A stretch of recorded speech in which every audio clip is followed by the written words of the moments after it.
warahmatullahi wabarakatuh. Guys, this is Shuayb.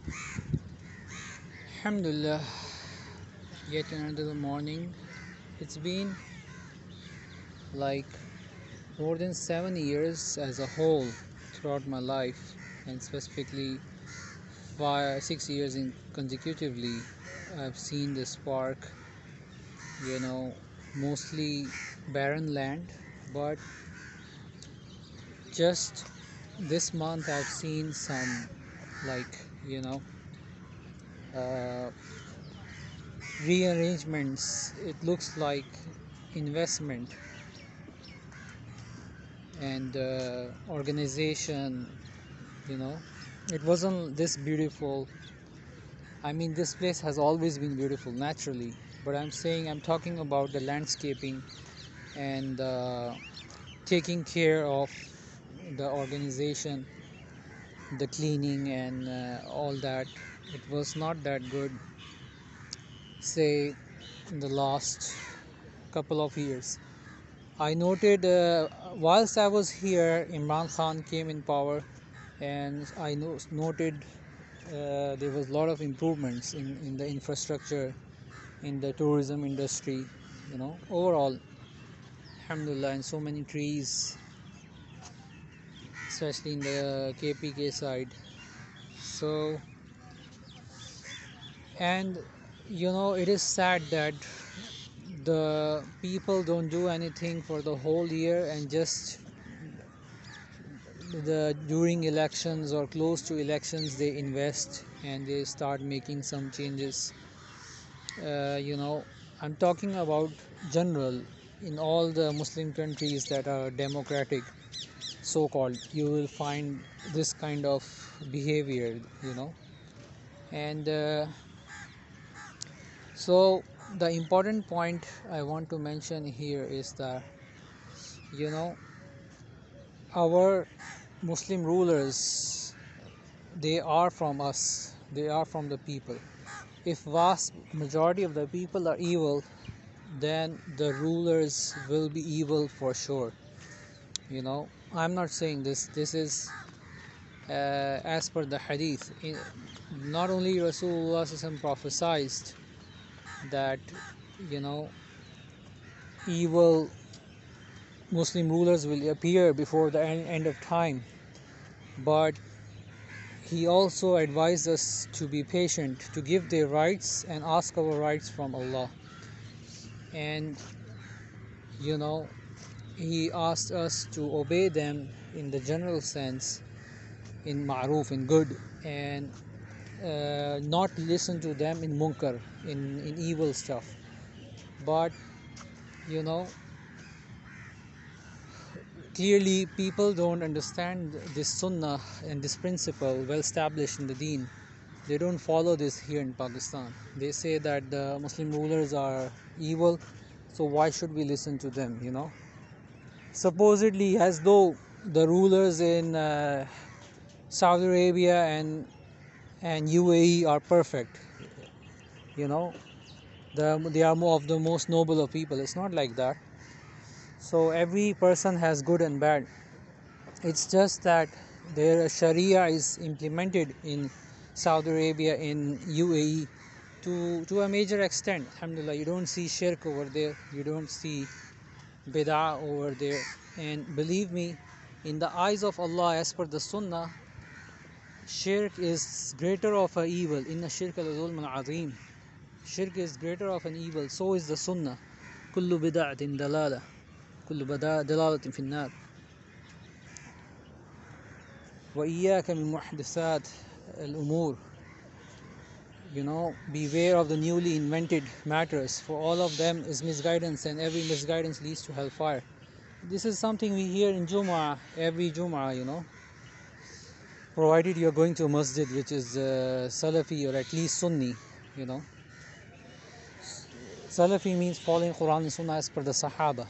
It's not a firqa, it's the nisbah to Rasulullah ﷺ. So what I'm trying to say here is that many people point out the double standards in the Muslim rulers, but they themselves have double standards. You know what I'm saying? They don't even realize it.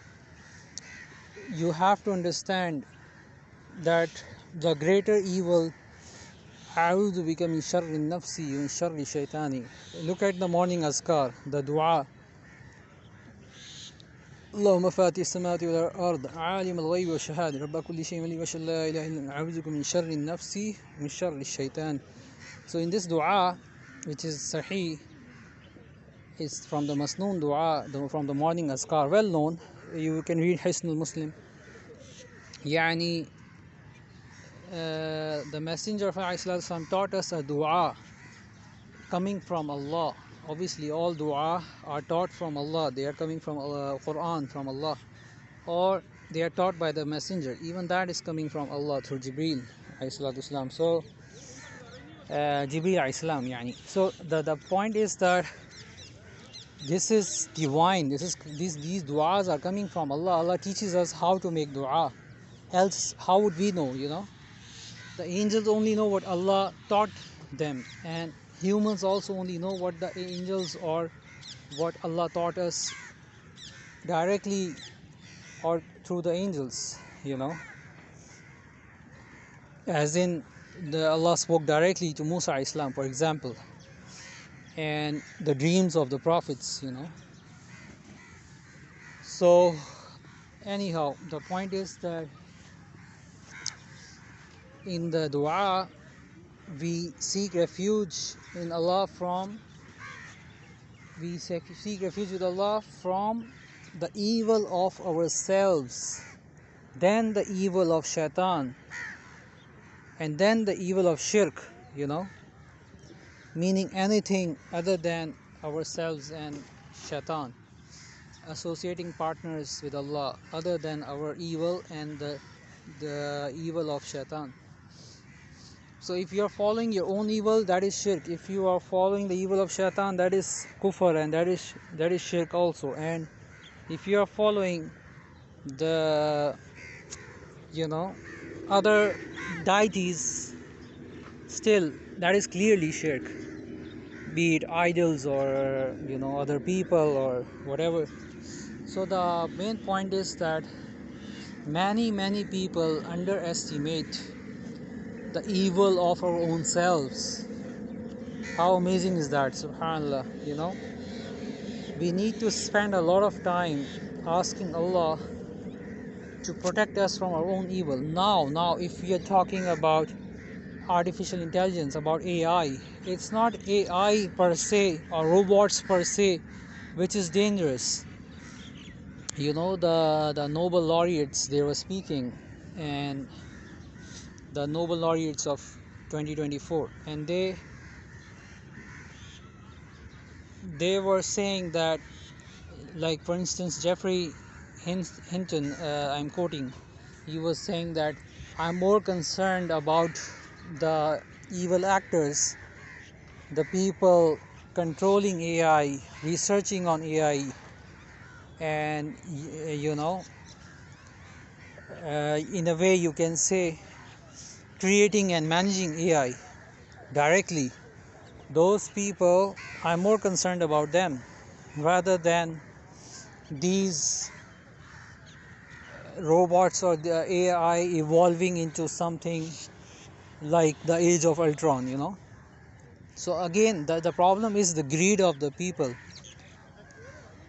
Before, most people used to think that, let me set up a company, so not only I'll be free, but because I'll hire people, I'll create jobs, I will hire people and they will do work on my behalf, and I can do high level work and they can do low level work. And because business development is not for everyone, it's not everyone's cup of tea. Not everyone can take stress of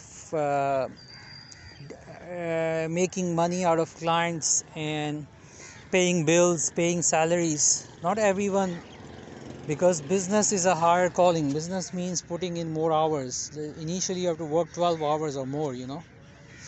Only after many years, once your business is stable, do you reach a level where you just need 1 or 2 hours, 2 to 4 hours per day. You just need to supervise how your people are managing your business. But initially it is a lot of hard work. So but most people have people have misconception about business. They think business is all fancy, it's all fun, it's business trips and all that. All of that comes quite later down the line, after your business is successful. In the beginning you cannot even imagine. Maybe you have to go by economy, or even worse, you have to go by train or car or bike or bus or whatever, sometimes even walk. So that is the harsh reality of business. So same way, most people jump to straight to the Muslim ruler, and they think running a country is easy. Subhanallah. If anyone wants to get reality check, let them manage their street. I'm saying a street. Let that person who thinks he is capable of managing a country, let him manage his street. Especially in Pakistan, especially in Lahore. It's my challenge, and it's my humble request. Show it to me. If you are able to successfully manage one street, I'm not even talking about one district, If you are able to manage a district, a town, a city well, and then you talk about, what, I can manage all the towns like this.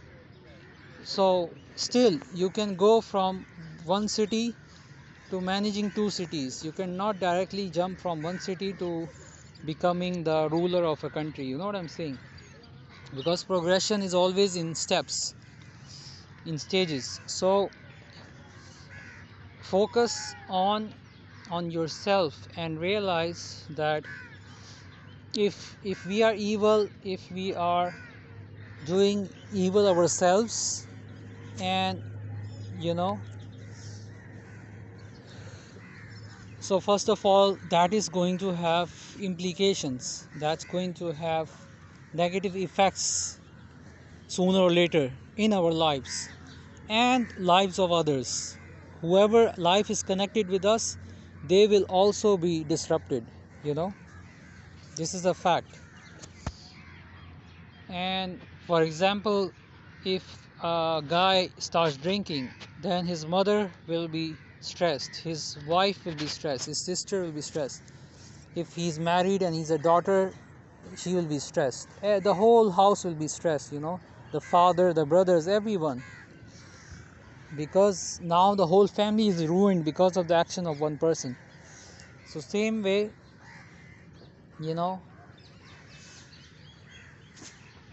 if there is one person, he wants to innovate, he has been studying for the last 15-20 years, his independent research, independent learning, and he believes he can innovate, he believes he can do something great, but the place he has been living in does not, the ecosystem and the environment, the people in general, they don't believe the knowledge and the skills he's trying to gain, the things he's trying to do. They don't believe in him, they don't support him.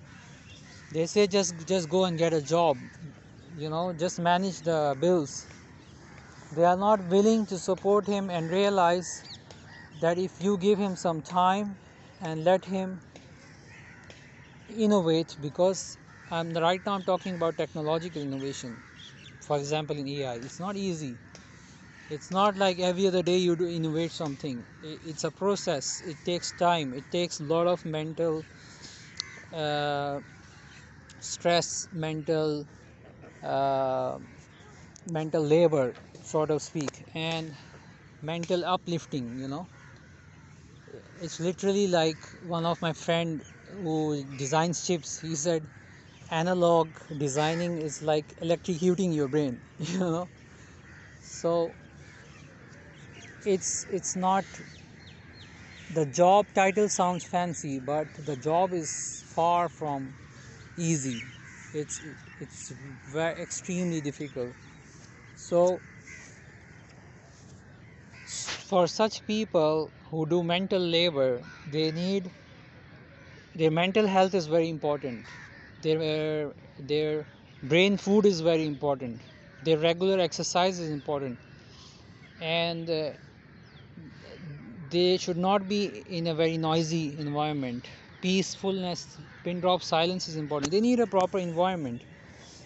So if you don't have that kind of, and you know why most of the development happens in US, I'm talking about technological innovation, because they set aside the maximum R&D budget, and they have proper funds. The universities have proper funds to research on innovative projects, be it AI or robotics, you name it. That's why a lot of the whole ecosystem, there's a proper infrastructure and business ecosystem which supports the whole Silicon Valley, which supports rapid development, rapid prototyping, rapid development, rapid launch, So you can you can watch Reid Hoffman's interview on, Diary of a CEO and with Stephen Bartlett, and he mentions over there that leveraging is important, and being in Silicon Valley and having strong contacts, it matters. It mattered for Bill Gates, it mattered for Steve Jobs. These things matter. You cannot just simply sit in Africa or anywhere else and innovate, because even if you innovate, you will not be able to scale. You don't have the infrastructure, you don't have the environment, you don't have a supporting environment. So, and then there is the researchers community, there is the funding angel investors or VCs community, as in investors community. They are all these different kinds of communities. The laws have a major impact, on your business. Laws matter a lot. For example, in Tesla's case, when Corona happened, then the government stopped work, people going to factory, and it became well known. So Elon Musk went to Twitter and started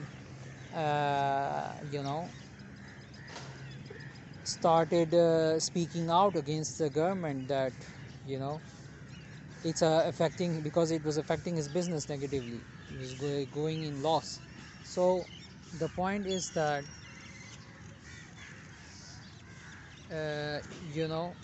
all of these are facts, and so you need to really carefully listen to interviews and read books of those people who have done some serious entrepreneurial innovation and technical innovation, how they have done it, what were the main factors that led to their success. That is important, and you cannot just go out and innovate without learning these things. So, and then that is, one is theoretical knowledge of how businesses work directly from real entrepreneurs. The second is the applied knowledge, actually going out and building businesses, the proof of concepts, the MVPs, and the multiple failures from startups, and the lessons you learn from those failures. So the more you fail, the stronger you will be as a businessman, as an entrepreneur. So the point is that there are a lot of factors behind becoming successful in technology or fitness, or you name it, any field in this life. So there is no shortcut, and you have to go one step at a time. Some people will, because they start early, so they grow faster, and the later you start, the later you will finish, generally speaking. the more time it will take you. So exceptions are always there, but it's always best to, you know. So the main advice for 2025 would be to forget about the Muslim rulers, forget about the system, and forget about all the things that form a barrier or obstacle or stop you from achieving the goals, achieving the dreams that you have. And just divide your dream into real practical milestones and then steps, your bigger problem into smaller problems, and be patient. Patience is of the essence. Trust Allah, keep asking help from Him, and be patient. Don't expect overnight success. And believe in your dream. If Allah has given you something and you have an inner calling, don't suppress it, don't ignore it. Believe in that. Don't listen to the people, unless like they have threaded that path. They are your seniors, they have threaded that path, and they have clear concrete data proofs to mention. Otherwise, you don't need to reinvent the wheel. But if that's not the case, then if they have no data or knowledge and they're just giving opinions, then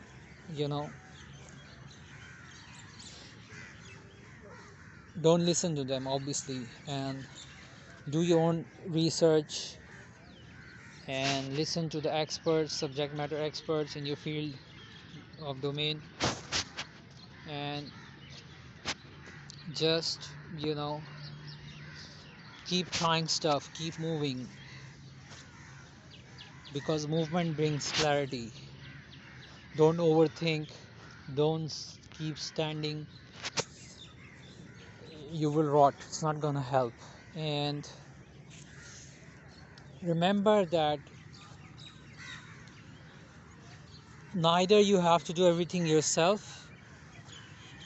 There's always someone good out there in something.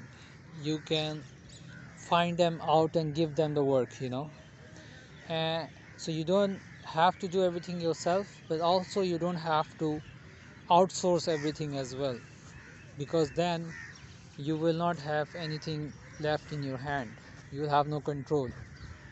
So create a balance, keep some things to yourself, some things you're really good at, your core competencies and strength skills. And the skills you're not good at, you can have a co-founder, partner, and a team that complements you. And same way, have a life partner that's supportive of your dreams and goals, most importantly of the akhirah, then of the dunya also. It matters.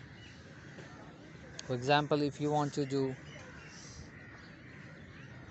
entrepreneurship, online business, online something, or a software company, and your spouse just wants to be a normal housewife or a teacher and she's not interested in the online thing, neither she's interested in supporting you, then marrying her won't be a good idea. You know what I'm saying? So find someone who would love you unconditionally for who you are, not like for what you have,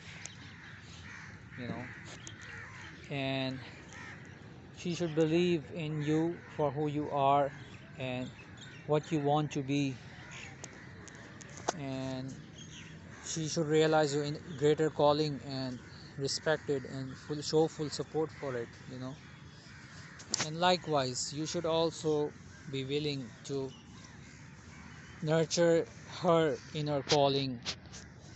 And so far it's both of your callings are within the bounds of Sharia, and both can end up in being constructive, positive, beneficial to each another as well as the whole society. So when you are doing marriage in Islam, marriage is about, you're not just thinking about yourself as couples, but how you will add value in the lives of kids that you will have, and the whole society and the whole community and ummah in general. So you look at the individual, but you also look at the whole. For example, this this flower will go along with that flower, and then will this flower will go along this whole set of flowers, like that. So yeah, so do things step by step. First seek help of Allah, fix your relationship with Allah, fix your iman, because once you fix your iman, Allah will fix you. Allah will fix everything in your life, and it will take time. Allah could have created the heavens and the earth in one day, but Allah did in 6 days, okay, to show that good things take time. Okay, there is a process. You have to believe in the process. You have to lose control of the things that are not in your control. Leave them and focus on the control that Allah has given you. So just because you can see everything doesn't mean you can touch everything. Some things will be thorny, some things will be poisonous. So touch only the good things, the beneficial things, and leave those things which are harmful. So same goes for life in general. Be very selective, very choosy, because you have limited time, you are limited by space, you are limited by many things in life. So just try to do your best within what you have, and don't look at others, what others